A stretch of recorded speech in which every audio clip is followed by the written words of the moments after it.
And welcome to the latest episode of Nerds Amalgamated. I'm Buck, your host. With me this week, I have the Professor. Hello. How are you going this week, Professor? I'm doing all right. I'm enjoying this rain. You sound a little bit unsure about whether or not you're right there. It was almost like a questioning tone. There it is. Buck is starting his investigations. Well, of course he would. He knows psych. He's reading my mind. Get out of my head. So tell us, what is it that's...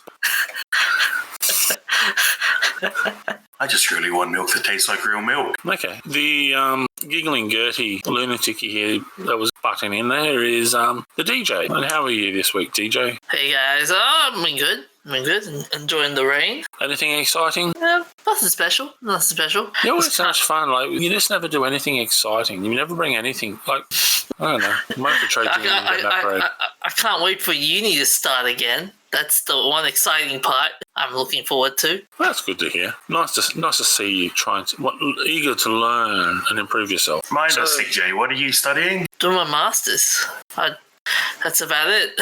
Soon I'm going to be the only one here who doesn't have an actual title.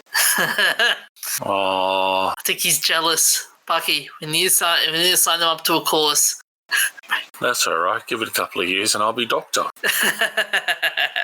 You guys will still be trying to catch up with. But anyway, I suppose we should move along.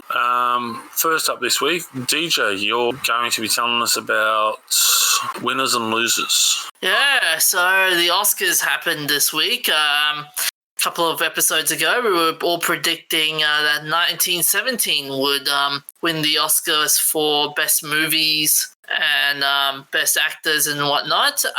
Well, I wasn't predicting that. I said it should. Yeah. But Hollywood being Hollywood, they confuse a ping pong brain.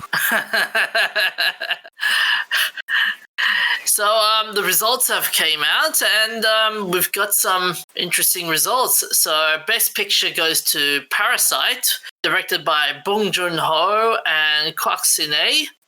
Best Director goes to Bong Joon-ho for Parasite. And Joaquin Phoenix gets the award for Joker, Best Actor. In a leading role. Yeah. And Best Actress goes to Renee Zellweger in the movie Judy as Judy Garland. Did she play the part properly? Did she do the psychotic breaks and craziness? And the method acting with the amphetamines and the cigarettes.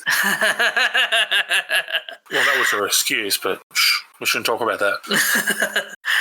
I think she did. I've seen the trailers, and yeah, they really put those on the movie as well. So yeah, they did that too. Okay, hang on. Here we go. Visual effects, 1917. Mm-hmm. Cinematography, 1917. Sound mixing, 1917. Okay, it got up. They're not going to be useless. So. I get the feeling Buck really likes 1917. Yep. Well, he saw the movie. It's an awesome movie. Haven't you watched it yet? No. Best Supporting Actor, Brad Pitt for his role as Cliff Booth in Once Upon a Time in Hollywood. The best exciting parts were the performances, like, for example, Elton John doing his performance. What was his performance? I'm Gonna Love Me Again, which he did that for the Oscar, for the Best Song Award. James Corden and Rebel Wilson appeared in Cats costumes. Oh. Oh, no.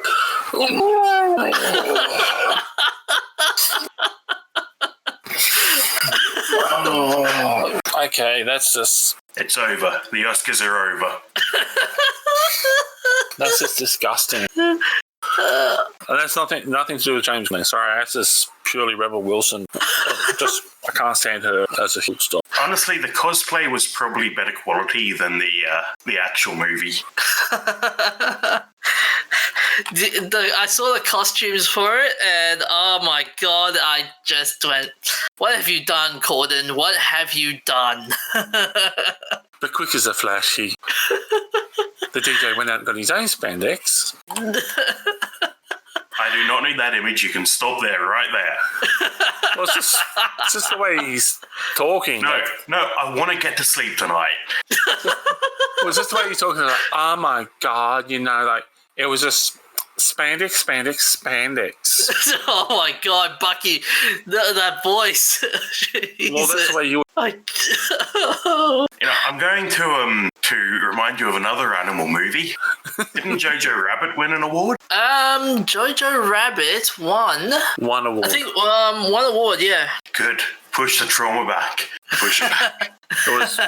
It was for adapted screenplay. Oh, so it was that means it was a stage play first, doesn't it? I think so. I don't know. I don't pay that much attention to the Oscars. Yeah. Although I did hear that apparently someone was being described as a cuttlefish for their dress on the red carpet. Not because she likes hugging you with all the tentacles.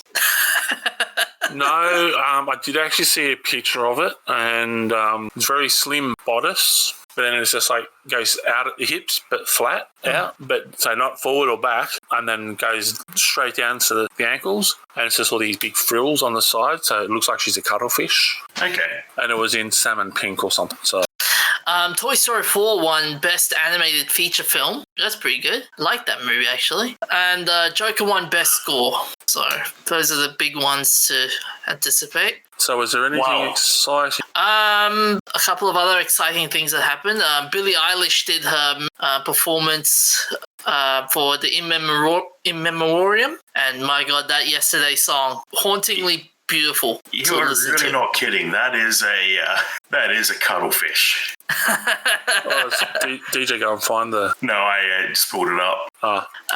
The In Memoriam list came out as well. It included Kobe Bryant, Kirk Douglas. They didn't include a couple of things on the show, like Luke Perry, Tim Conway, Sid Haig, Jan Michael Vincent. But they added on the website in the end. Sorry, what are they adding these people? They didn't put them in the In Memoriam performance. Oh.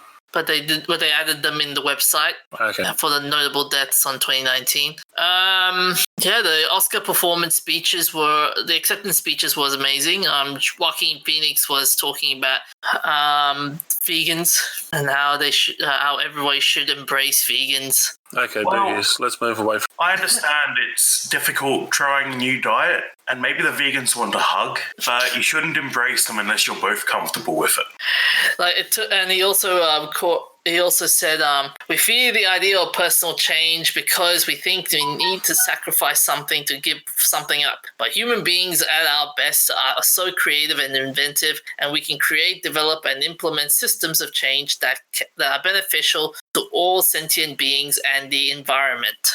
And Brad Pitt was doing his I thank the kids, I thank Tarantino for the movie. Who are the kids? His kids? His kids, just thanking random kids? It's his kids. That was random kids. He went down to the local Burger King or KFC, and there was just kids there, and he's just walking past, and he just goes, "Thank you." But honestly, with the way Angelina and Madonna are adopting kids, it could have been one that he was supposed to be the father. Man, you're tearing up to the celebrities now. What's going on? Well, but Madonna had that many kids that some of the African countries were starting to talk about instituting a catch and release program with her, where whenever she catches hold of a kid, she's got to actually let it go. She's not allowed to because she's just depopulating the countries. So there, and Angelina Jolie was adopted quite a few there. It was like a competition. Who can have the most adopted third world countries in their bag? Like, you remember how was it Paris Hilton? I think it was used to carry around a chihuahua in a handbag. Oh yeah. Yeah, I remember seeing a cartoon once, and it had Angelina Jolie and Madonna, and they had kids from third world countries with their heads popping out at the top of a handbag. Oh, but Eminem also did an entrance as well for in the Oscars with his trademark song "Lose Yourself." And the Oscars were pretty was okay, but Parasite was the biggest winner in the entire night. Parasite. Yeah. I'm sorry, I'm finding this a little yeah. On that disappointing note, we'll move on further. I have news of solar blasting off.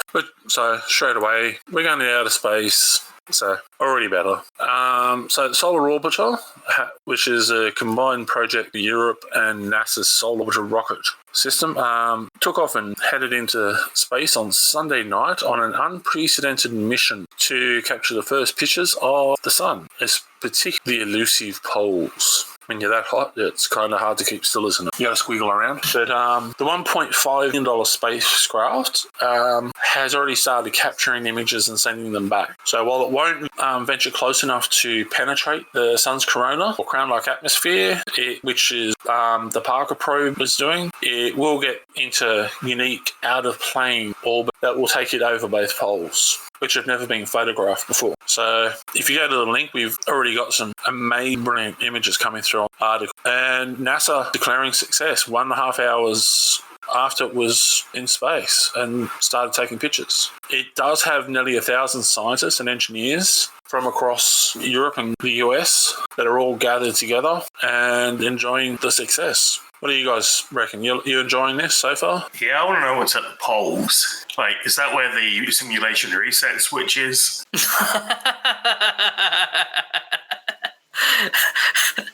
Never know. I'm loving the wide-angle lens and long exposure shot that they have for the launch for the Atlas V rocket that orbiter into space. Have you seen that one? No, I haven't. If you scroll down the article, it shows it as an arc goes taking off from the ground and going up and to the right. Oh, that's a very nice photo.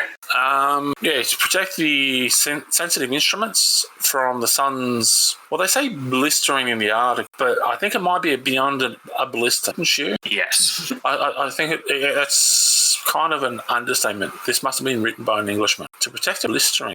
It has a special heat shield, which is out of back. It's like burned charcoal, similar to what was used in prehistoric cave paintings, and is 10 foot by 8, or for those who are intelligent enough to be able to cope with it, metric is 3 meters by 2.4 meters and 38 centimeters thick, with titanium foil with gaps in between to shed the heat. So it's got a heat sinks, and it can stand temperatures up to nearly 1,000 degrees Fahrenheit, or for those less challenged, 530 degrees Celsius. Embedded in the heat shield are 5 peepholes. It's sneaking a peek. So, yeah. Peepholes will only be staying open just long enough for the science instruments to take quick measurements and images with X-ray, ultraviolet, visible, and other wavelengths. So they're going to be gathering a ton of data and some ridiculously pictures. Dare I say it, the hottest pictures of the... I wonder how they go to avoid the glare when taking these pictures. Well, if they ask politely, you're not going to be glared at, are you? I didn't mean that glare. Well, that'd be the reason why they got the peepholes, because Eskimos used to wear special masks over their eyes where they had a slit cut through with a little bit of a ridge coming out the outer edge, and that would act similar to sunglasses. So I'm sure they have things like that, like 38 centimeters thick is going to help reduce some of your hope. I like this concept. As I'm reading this article, it's saying that closer to home, the findings will help scientists predict space weather, which can disrupt communications. Which is true. Like, you know, we may never know when a solar flare will hit Earth. And no, we do know, but there are some that are unpredictable and some random fluctuations, because the guys down in Antarctica have schedules for when the solar flares are coming through, so that they know when it's going to disrupt radio communication. Because you've got to remember, they can see the solar flare days before it actually impacts on Earth, and because light travel is traveling faster, the actual energy from memory. But yeah, they know when it's happening. But anyway, moving on. Professor. Hello, Professor. I'm here. Okay, just making sure you hadn't gone to sleep. I wish I could. I've been watching the show Mythic Quest, Raven's Banquet, which is a comedy from who did It's Always Sunny in Pennsylvania about a game development studio. Okay. It's actually a partnership done with Ubisoft. So I've watched through... Sorry? Tell us. Well, I've watched through the whole series by now, and it's tamer than the few episodes of It's Always Sunny that I've seen, but it has a lot of strong language still. Mm-hmm. But I think it does a good job of having the sort of dysfunctional, it's the most dysfunctional game studio I've ever seen. Actually, no, there's a couple I could name, but I think it's got a lot of room to grow. It's okay so far, but the best episode is actually one that basically doesn't feature the main cast at all, and it's a single episode covering the history of an indie studio from the 90s that made it big. So I think if they can have more episodes of the quality of that one episode, it would the show would be incredible. But as it is, it's just kind of good. It's nothing amazing. Okay, can't like that show, Greatest American Hero. I don't think I've seen that one. It was good, but it wasn't fantastic. But it was fun to watch. That show was home to that song. Believe it or not, I'm walking away. No, it's not. I'm walking on air. Right. All right. Yeah, that was about aliens giving a suit that gave special powers to a guy who was a school teacher. And the aliens gave it to him because they wanted him to have it rather than the guy who was from CIA or FBI, who was apparently the one that was supposed to be getting it to him. Some of the names on this show are I do remember those names, like Danny Putty, for example. He's one of the guys from the show Community. He was always partnered with Donald Glover. That's the one. And who's the other one? Oh, yeah, Imani Hakim. She was Chris Rock's sister in Everybody Hates Chris. Are these from Mythic Quest, or are you talking about the other one now? Mythic Quest. Okay. Yeah, I don't recognize actors, really. Fair enough. Most of the time. They're the people who do the talking. Buck. Why do you? What? You said you didn't recognize them, so I was just trying to help you understand. Oh, God. You're the reason why I drink. Delicious water. I have 2 liters of water with me. Oh, Professor, there is one name in this Mythic Quest cast that you might know. Yes. Ashley Birch. She was yes. also yeah. That was a very quick yes. One of the I was thinking that was who he meant as soon as he brought it up. But it's Ashley Birch is the voice of Tiny Tina from Borderlands. Okay. And she had a web series called Hey Ash, What You Playing, which was little skits based on different games. Yeah, so Ashley Birch plays a game tester who feels like she isn't appreciated by the company, which from what I've heard, a lot of game testers feel overworked, but it just kind of comes with the territory of the testing job, because you have to do things over and over and over again. It's kind of like all the computer and tech people always seem to be overlooked and underappreciated. We should have an international tech support where you buy a donut or a muffin or something, tech support. I mean, most of us have enough trouble with our weight as it is. Sure. Can you imagine the march for tech support with the sign saying, "Have you put it in and out again?" What? Just have imagine having a tech support march with the banner. Have you tried putting it in and out again? What we say is, have you tried turning it off and on again? Yeah, that's the one. But anyway, on that's scary. Yeah. Before the DJ says anything else that's going to be disconcerting, I will just point out, if you're going to watch any episode of this show, watch episode 5, A Dark Quiet Death, which is the one about the 90s studio. Okay, I was going to say this is an interesting concept for a show. Yeah, cool. It's an interesting concept. You don't see a lot of media targeted at, from the viewpoint of the game developers. And if you do, it's this is probably the most realistic game development show I've seen. Most of the time, it's like computer hacking. Real life game development's pretty uninteresting to watch. So they spice it up with sound effects and fancy typing and stuff. But yeah, the closest thing I can think of was that one show about a couple of guys doing a social media company. Give me a second. You're not talking about the movie that was made about Facebook. Yeah. Not The Social Network. No, there was another show off the top of my head, but Yeah. The IT crowd? No. This was a pretty recent TV show, but yeah, it will come to me eventually. It will come to me. Well, on that disillusioning note, let's move on.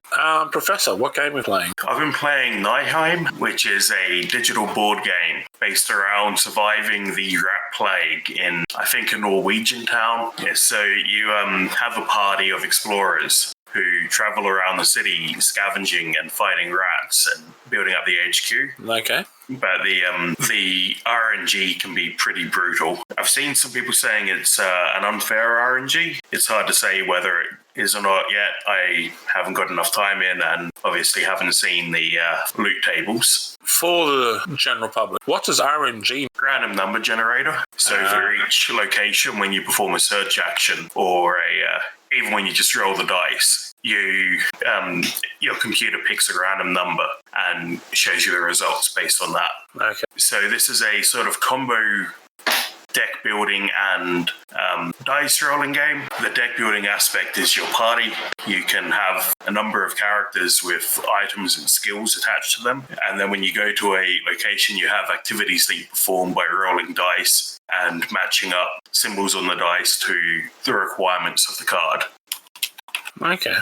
Yes, I've played 5 times so far and only won once. So it's a pretty stressful game, especially once you start getting to the late mid game, because you start seeing endless disasters piling up on you. And if you have 5 disasters that you don't mitigate, the game ends. If your party dies, the game ends. I think there's another couple of death conditions, but there's a roughly equal number of win conditions. You can survive a whole year, upgrade your HQ enough, or complete the main quest line. Okay. And you upgrade your HQ by returning loot to it and completing side quests. And each upgrade gives you a bonus, so you can always head back to your HQ to pick up food or from your gardens or collect a new party member. Okay. How many nerdy beanies? 3.5, I think. I'm quite liking this one. And DJ, what have you been? I've been playing Ironsight again. I've been trying to go through the multiplayer aspect, and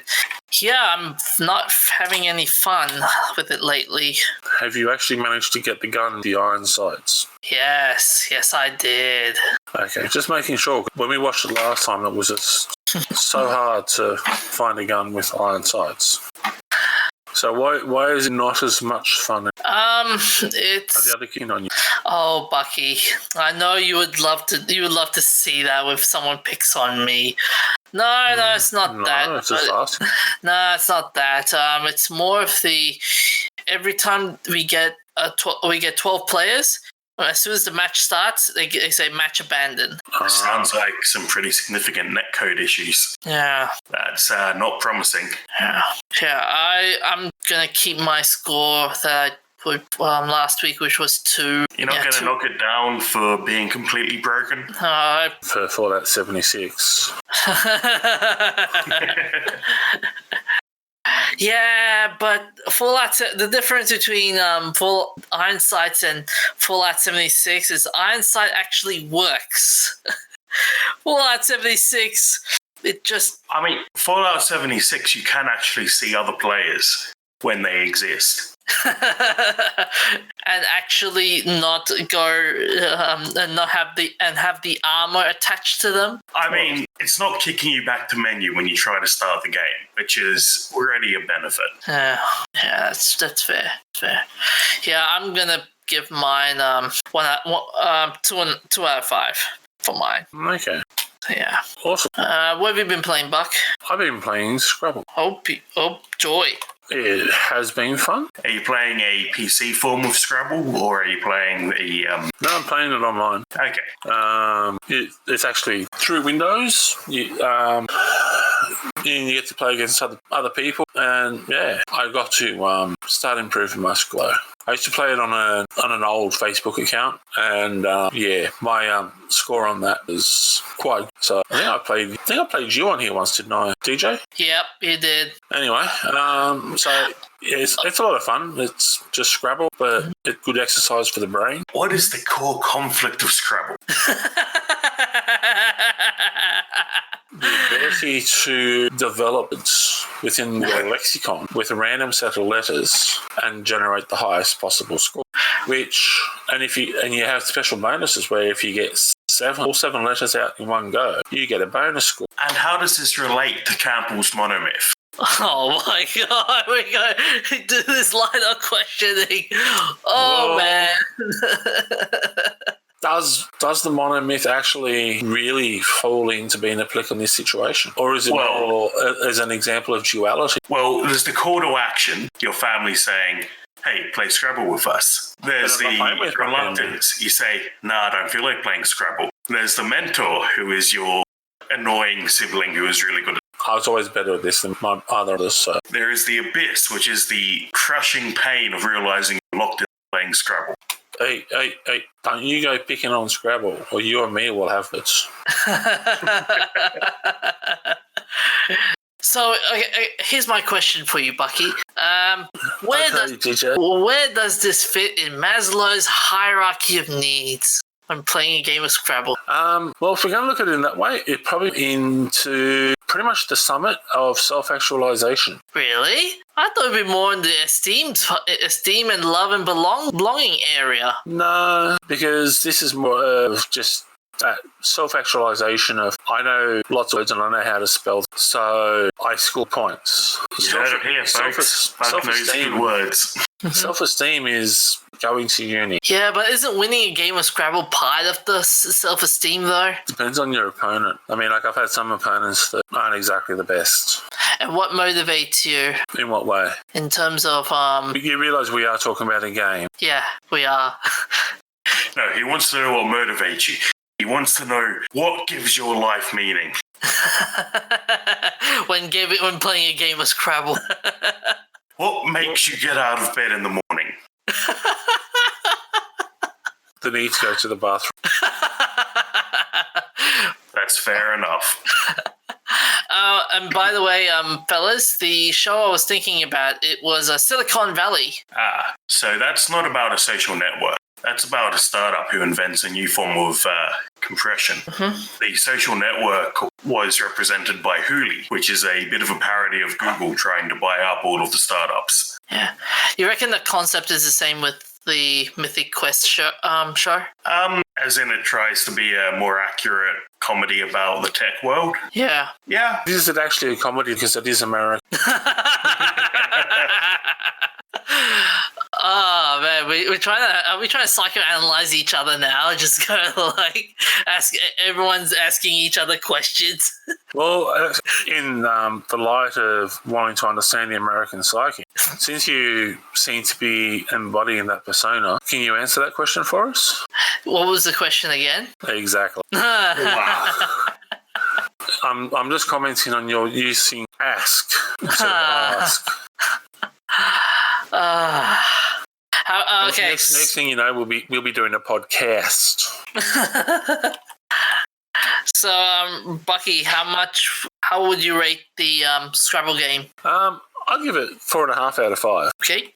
It's just classic Scrabble, and it's really well done. The only problem is playing it online. You got to use your online dictionaries. Hacks.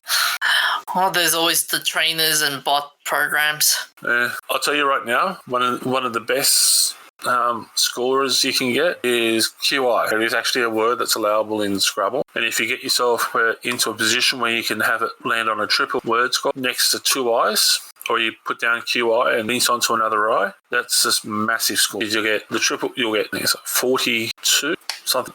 So, yeah. But anyway, moving along, or do you want to go back and talk about another topic we've already spoken about? I'm good. I'm all good. Okay, then. So, moving on to shout-outs. On the 5th of February, we have Global Heat was smashed again. Now, was it smashed or just broken? Heat came in here with a sledgehammer. and that was ineffective. And he hit everything. He hit Earth with everything but the kitchen sink. Okay, because I'm just looking on here and it's saying a band of countries stretching from Norway to Russia. Temperatures were an unprecedented 6 degrees above the same 30-year benchmark. And remember, 30 years was 1990. Don't you feel old now? What's that, Sonny? I can't hear ya. It's Okay, time for Boomer. a cure. And if you're old enough to know what that alludes to, well. So moving on, 9th of February 2020, Paula Kelly passed away. Paula Kelly was the actress, singer, and dancer who starred in the film version of Sweet Charity and earned an Emmy nomination for her turn on night. She appeared in movies such as The Andromeda Strain, Soylent Green, among others. She died at the age of 77 in Whittier, California. On the 10th of February 2020, Apple once again proved it sucks. And it was fined for it. Unfortunately, it was only fined 0.002% of its worth, but it was France's Directorate General of Competition, Consumer and Repression of Fraud. I'd like to see the French say that after they've had a few glasses of wine. Imagine asking him to... Oh, sorry. The lack of transparency displayed by Apple in the past breached its guidelines. The company was fined €25 million. Apple also committed the crime of deceptive commercial practice by omission. So, yeah. The consumer electronics giant is worth almost $2 trillion. Are they truly worth that much? Like, they've been taking some pretty bad hits over the last few years. So I wonder whether they are actually worth $2 trillion, or are they just telling us that, the same as they're telling us the phones? Well, they're publicly traded, aren't they? So I think that means their phones are publicly traded as well. They posted a 3% growth profits while selling less phones. They just charge more for. Yes, the other thing is they're also selling a lot more accessories now, like AirPods. That's another terrible year. Okay, so officially, here we go. Apple's value has fallen by more than 220 billion over the past few weeks. Apple passed its $1 trillion mark on August 2nd when it hit shares of $207. It is now worth something. Trying to get there. Is it really worth something? Because they tried to buy Disney and Disney laughed. Its value, so at 2018, its value has slumped to $839 billion. Yeah, but 2 years later, what is it worth? I think it's still $829 billion, but... Here you go, folks. On that disappointing note, Apple still sucks. Okay, well, their share price is $327 a share. Apparently, it's worth, at the 6th of January, it was worth $1.3 trillion. There you go. Nowhere near $2 trillion. I'll have to slap at those show notes. So, yes, Apple sucks, they lie, they don't tell you how badly they suck, and they're getting fined, which is a startling revelation. Not. Moving along to remembrances. Into trouble by being sued by Apple, saying that they're horrible. Remembrances. On the 10th of February, 1891, Sofia Vasilyevna Kovalevskaya was a Russian mathematician who made noteworthy contributions to analysis, partial differentiation equations, and mechanics. She was also a pioneer for women in mathematics around the world and the first woman to obtain a doctorate in the modern sense in mathematics, the first appointed to a professorship in Europe, and one of the first women to work for a scientific journal as an editor. According to historian of science Anne Hibner Koblitz, Kovalevskaya was the greatest known woman scientist of the 20th century. There are several alternative transliterations of her name, which probably easier and sound than what I'll try to pronounce. She herself used Sophie Kovalevsky, or occasionally Kowalewski, which is exactly the same, just slightly different spelling, in her academic publications. She died from influenza, complicated by pneumonia, at the age of 41 in Stockholm. So, a remarkable young lady with a remarkable name. On the 10th of February 2008, Roy Richard Schneider, American actor, amateur boxer. Schneider gained fame and supporting roles in several iconic films from the 1970s through to the 80s. playing NYPD detective Buddy Cloudy Russo in The French Connection in 1971. Unfortunately, he died from multiple myeloma at the age of 75 in Little Rock, Arkansas. On the 10th of February 2019, Carmen Antimo Argencio, an American actor who has been over 50 movies and around 100 television episodes, best known as the recurring character Jacob Carter Selmack in the television series SG-1. He died at the age of 70 in Los Angeles, California. On to famous birthdays. On the 10th of February 1824, Samuel Plimsoll, English politician, social reformer, now best remembered for having devised the Plimsoll line, a line of a ship's hull indicating the maximum safe draft and therefore minimum free vessel various operating conditions. He was in Bristol on the 10th of February 1906. Lon Chaney Jr. was born in Oklahoma City, Oklahoma Territory. Creighton Tull Chaney, American actor known for playing Larry Talbot, the film Man in 1941. His various crossovers. Count Alucard, Dracula spelt backwards in Son of Dracula. So he was Dracula's backwards son.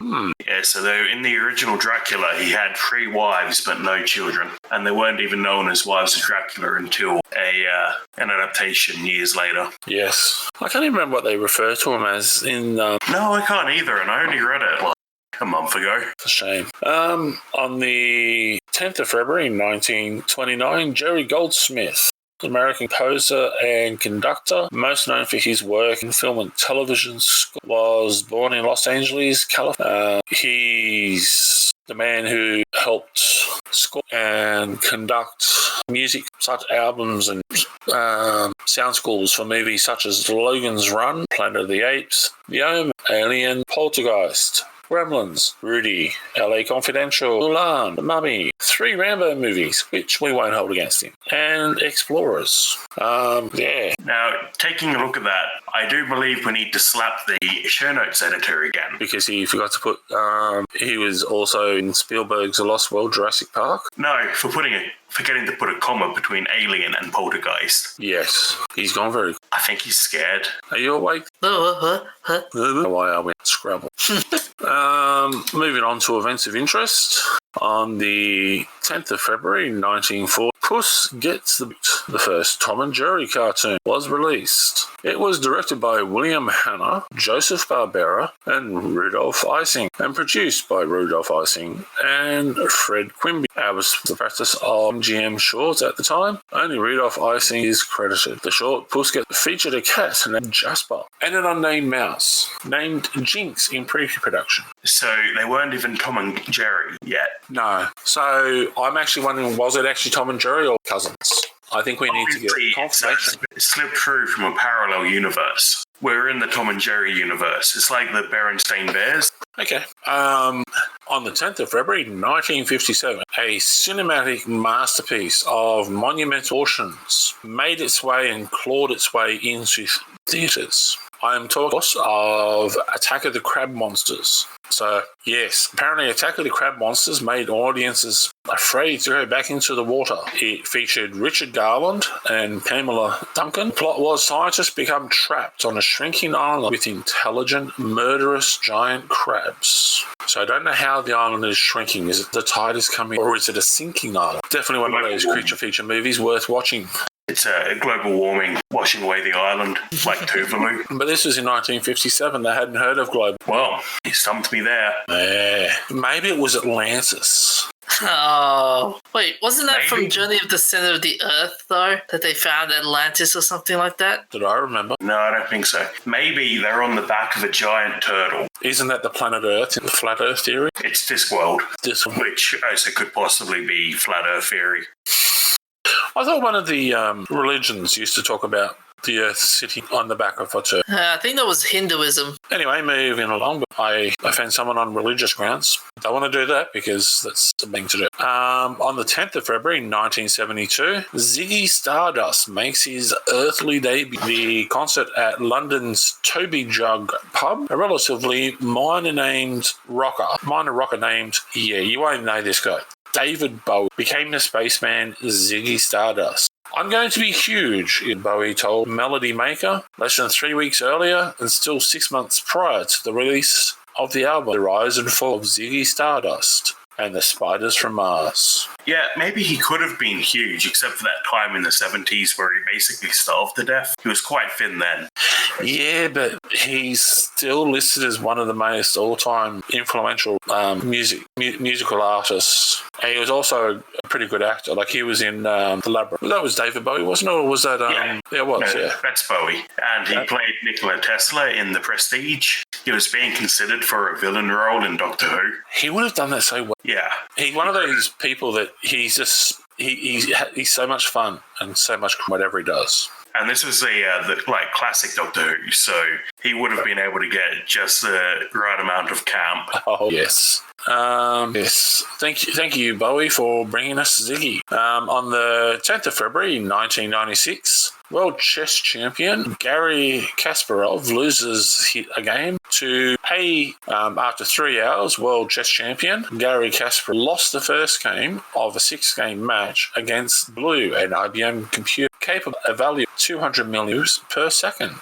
Man was ultimately victorious over Machine, however, as Kasparov bested deep in the match with 3 wins, 2 ties, and took home the 400th prize. An estimated 6 million people worldwide followed the action on the internet, and in February 1996, the contest was significant in that it represented the first time a human and computer had duked it out in a regulation 6-game match, which each player had 2 hours to make moves, 2 hours to finish the next 20 moves, and 60 minutes to wrap up the game. That's a lot of time, one game of chess. Yes, and they're on such a level that they need every second of that time because they think out so many paths. Like, you got to think, you got to wonder, if Deep was evaluating 200 million moves per second as a computer, what was Kasparov that he beat it? That's a good question. I hope he donates his brain to science like Einstein, and they do the slice through so we can see the